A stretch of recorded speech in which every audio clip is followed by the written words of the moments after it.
Okay, hi, this is my Yamaha Bulldog. If you've just come in from eBay, welcome, follow the link. Yamaha V-twin, very reliable sort of dog. It's had quite a few modifications done to it.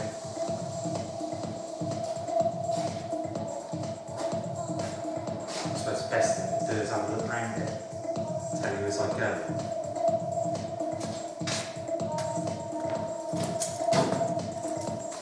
Take you off here.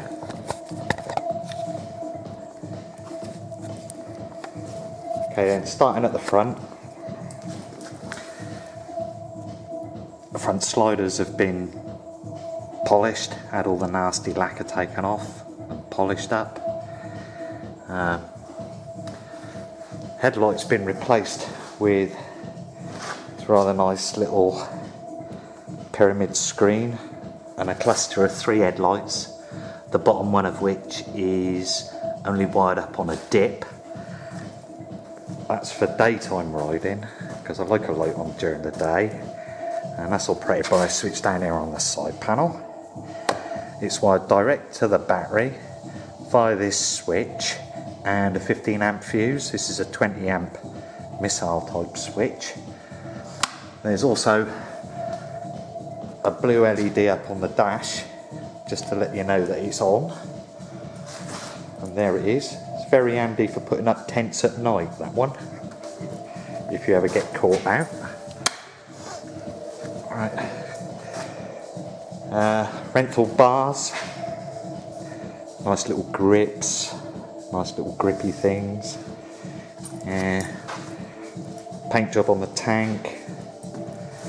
It's all done in 2-pack acrylic. The colour's actually Audi Ibis white, and all these stripes are lacquered in, 15 coats of lacquer. All the rest is the same white, Audi Ibis white. Rather a nice seat cover that matches the colours of the bike. If we come back down here then, nice exhaust system, that's by SP Engineering down in Yeovil, stainless steel, nothing in there, completely straight through. There's a reason for that. Further along on the bottom here, let's go around the other side. We've got the genuine Yamaha V-metal belly pan, 600 quid, thank you very much Mr. Yamaha. But I think it's necessary, it finishes the bike off a treat. With this bike you've obviously got the R1 derived brakes, XJR forks. It's quite a nice setup really, handles very well.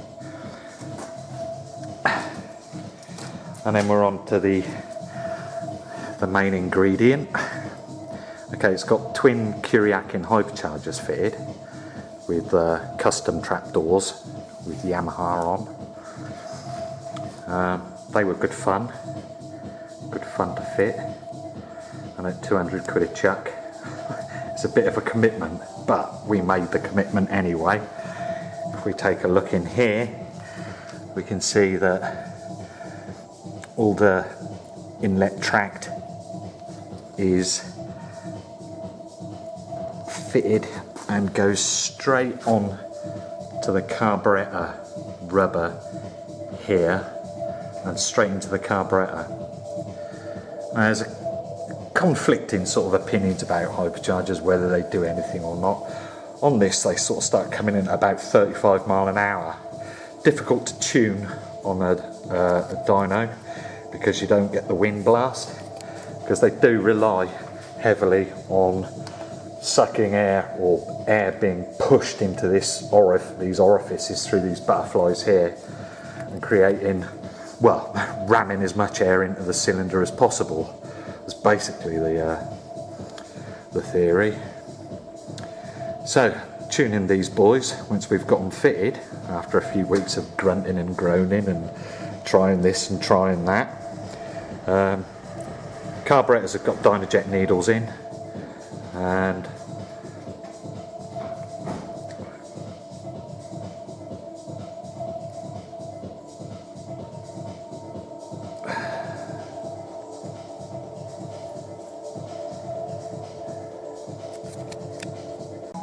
yeah, like I was saying, main jets are up 11 sizes from standard, from 125s to 147.5s. Intermediate jets are up to 120s, I do believe, if I remember correctly.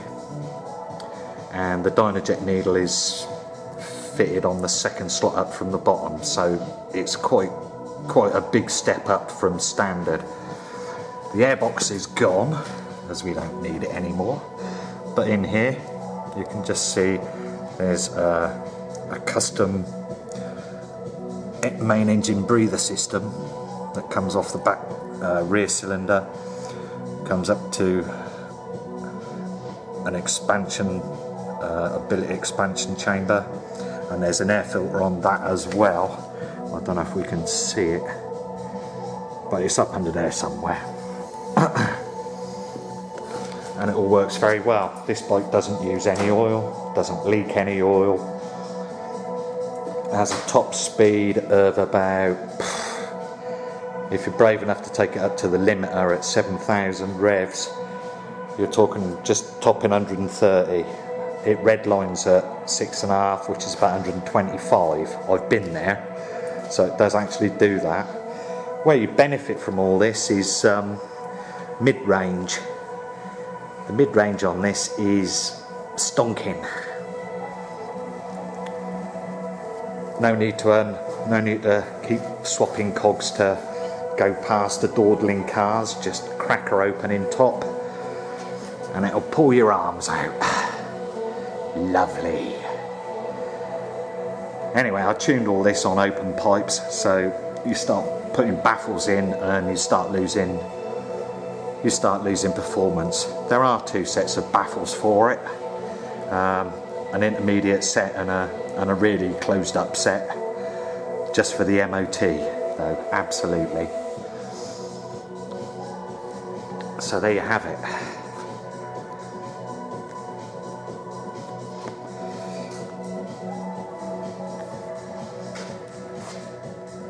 Now, it is a used bike and it has done a few miles. I don't know if we can see that. We're on 46,955 there. But saying that, the bike's been pampered, no expense spared on the maintenance. I've just fitted 2 new Michelin tyres to it, so you'll have brand new tyres. If we press the button, very important on these that you don't open the throttle when starting, because it can cause them to kick back, and that tends to wreck the starter clutch on these. So it's very important not to open the throttle, but it does start.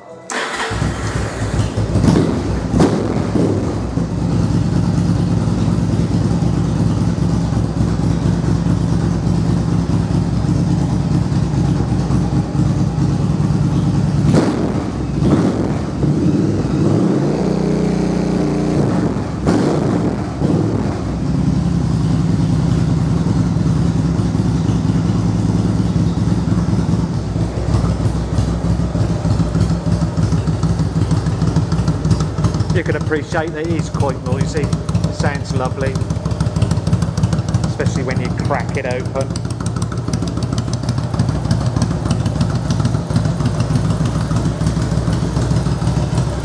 On these there is a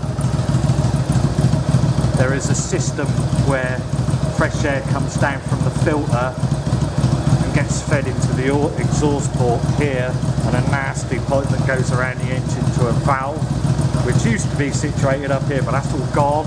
Taken all that off.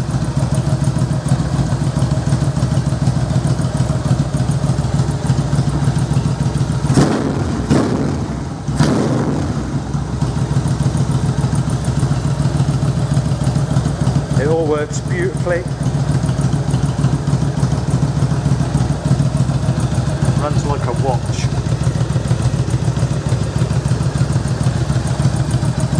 Everything works.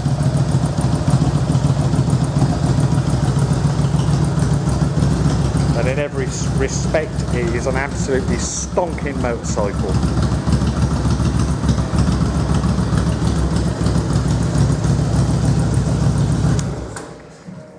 You obviously benefit as well from having the very well tried and tested Yamaha shaft drive, so no messing about with chains. The shock absorber's good. It's had a new linkage put in there, and there's a spare with bearings goes with the bike.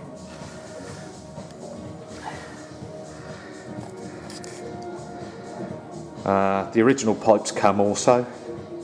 Why you'd ever want to fit them, I don't know. And the airbox and other associated bits and pieces that I've taken off it.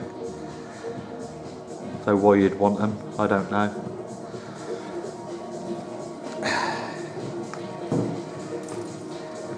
So there it is.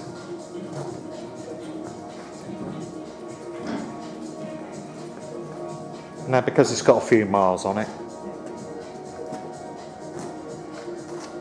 I'm only asking £2,500, which I think is a fair price. There's loads of miles left in this engine. Like I say, it runs beautifully, doesn't use any oil, doesn't lose any, always starts. You will not be disappointed. Okay, that's enough from me. I wish you all a good day. Thank you very much for tuning in.